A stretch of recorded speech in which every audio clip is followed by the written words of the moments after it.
Très bien, comment nettoyer la crypte abandonnée pour vaincre le paladin possédé? Voici la crypte abandonnée et comme vous voyez, elle a juste une entrée où vous pouvez descendre et affronter différents monstres. Ce donjon souterrain avec des coffres cachés contient divers mobs comme les chevaliers enchantés avec l'épée et les gardes enchantés qui ont une hache à longue portée. Comme butin, ils nous donneront la moitié de l'âme de chevalier et aussi la moitié de long bâton, d'accord? Le voilà. Ça nous servira plus tard pour fabriquer, je ne sais pas, une épée de chevalier ou une hallebarde dorée qui est essentiellement... L'épée de chevalier est une arme rapide et la hallebarde dorée offre plus de portée, plus 25% de saignement sur les coups critiques. Et en dessous se trouve le paladin possédé. Ce boss, avec 2 chevaliers de diamant à ses côtés, applique Broken Armor, c'est-à-dire qu'à mi-vie, l'or passe à l'armure, provoque des saignements et augmente son agressivité. Regardons un peu ce combat.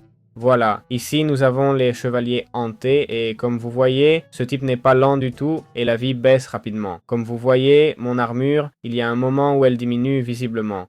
Vous voyez là que je n'ai plus que la moitié de mon armure disponible, c'est l'effet de Broken Armor, d'accord? Quand ça vous arrive, mieux vaut fuir, compris?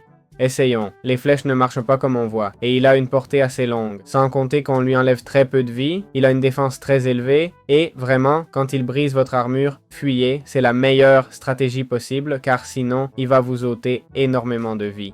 Voilà, on peut plus ou moins encaisser comme on le voit.